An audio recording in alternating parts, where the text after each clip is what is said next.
Hello, friends. Welcome. Tell me frankly, is your leadership built on a foundation of duty or just pursuit of short term gains? Do let me know in the comment section below. In this episode, we dive deep into one of the most provocative verses of Bhagavad Gita, chapter 3, verse 16. And this verse applies its ancient wisdom to the high stake world of the modern business leadership. How? Let's proceed further and find this out. Hello, everyone, and welcome back to Akulmach Live. We explore the intersection of the ancient wisdom and the modern leadership on this channel. Today, we are tackling a concept that could fundamentally redefine how you approach business, not just as a CEO, but as a human being. We live in a world obsessed with growth, profit margins, and the quarterly reports. But what if there is a deeper, more profound cycle that truly dictates long-term success and significance of your existence? What if focusing only on profit and the personal pleasure is in fact an act of sin and irresponsibility, as the ancient texts suggest? Today we are diving deep into the heart of Bhagavad Gita, specifically chapter 3, verse 16, which declares ignoring the cycle of duties as given in Vedas is living a life of sin and irresponsibility. A life of sensual pleasure is a waste of life. Now, before everyone, let's analyze this further. And before you start dismissing this as a purely spiritual or irrelevant to the C-suite, let's break down what this verse truly means in the context of the modern leadership. This isn't about the religious, aspect. It's about the universal principles of cause and effect, responsibility, and sustainable value creation. Let's understand the sacred cycle. The Gita speaks of cycle of duties. What is this cycle? Imagine a complex ecosystem. For a forest to thrive, the sun provides energy.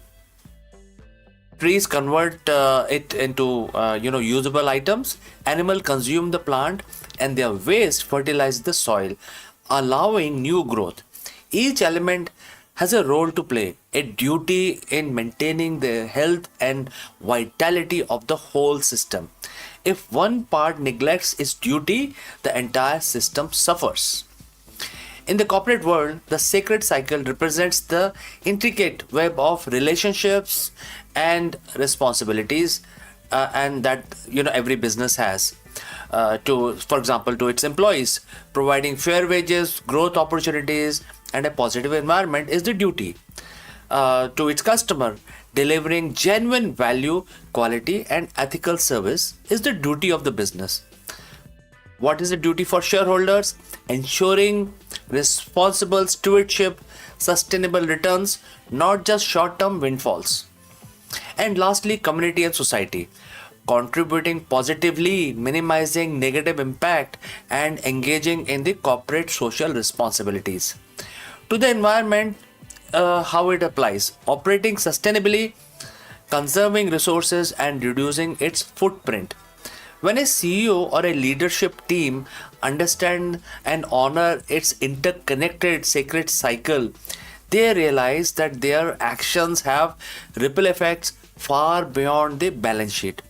They become stewards of the larger ecosystem. Now, let's move to the sin of irresponsibility, which is neglecting the cycle.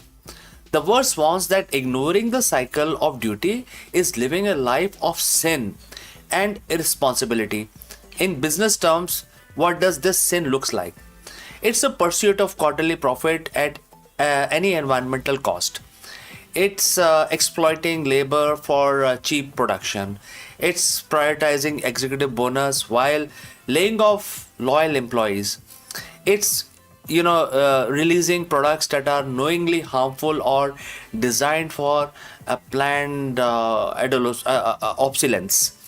These actions break the sacred cycle.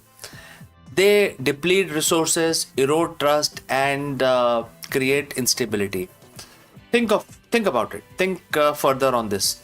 When a company pollute a river, it breaks its duty to the environment and the community. When it mistreats an employee, it breaks its duty to its human capital. When it deceives a customer, it breaks its duty of trust. These are acts of irresponsibility that ultimately lead to negative karma for the organization. Be it a legal battle, reputational damage, customer exodus, or employee disengagement, these are not just ethical failures, they are strategic failures.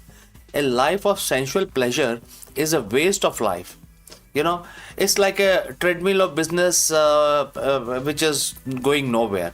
This is perhaps the most intriguing part for a business audience. What does the sensual pleasure mean in the case of C suite? It's not just about personal indulgence, although that can certainly be a factor.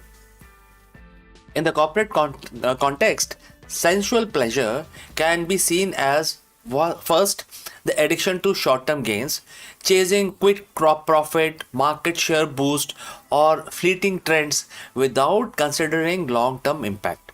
Second, ego driven decisions, making choices based on personal prestige, power, or image rather than true benefit of the company or its stakeholder. Third, value extractions over value creation, focusing solely on taking from system which is profit or resources without adequate replenishing or contributing back to the system. Fourth, ignoring stakeholder needs, prioritizing shareholder demands above all else at the expense of employees, customers, or the planet. When a business leader is caught on these hedonic treadmill of corporate sensual pleasures, their leadership, according to the Gita, becomes a waste of life. Why? Because it fails to create lasting, meaningful value. It depletes resources, both human and natural, leaving a sort of a hollow legacy.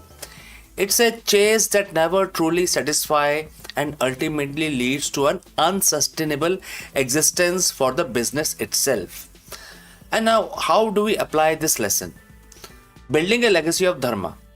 This is a first step. So, how can a modern CEO transcend this trap and embrace this sacred life? Let's look at it one by one. Let's look at the first item, which is redefine success. What we can do: shift from purely financial metrics to a balanced scorecard that includes environmental, social, and governance factors. True success is holistic. Next, cultivate long-term vision. Break free from the tyranny of the quarterly reports. Invest in sustainable practice, employee development, and community engagement, knowing these yields long-term dividend. Next, embrace stakeholder capitalism. Recognize that your duty extends beyond the shareholders to the employees, to customers, suppliers, and the planet. Decisions should consider the following well-being of all the stakeholders. Next, lead with purpose. Understand your company's deepest dharma, its true purpose beyond profit. What positive impact is it uniquely positioned to make in the world? Let this purpose guide every strategic decisions. The wisdom of Bhagavad Gita chapter 3 verse 16 isn't about renouncing the world. It's about engaging with it more responsibly, more consciously, and more effectively. It's about building enterprises that don't just generate profit but also cultivate well being, foster innovations, and contribute to the greater good. This is a path of moving beyond fleeting pleasures and constructing a truly significant and lasting legacy. It is the path of CEO's sacred cycle. So, friends, what are your thoughts on this ancient wisdom when it is applied to the modern business? I will love to hear your insights in the comment section below. And if you found this discussion valuable, please like this video, share it with your network, and subscribe to Akulmach Live for more content that bridges ancient philosophy and the leadership challenges of today. Thank you for joining live. Thank you for watching. And remember, lead with purpose, honor your duties, and cultivate your sacred cycle. See you in the next one.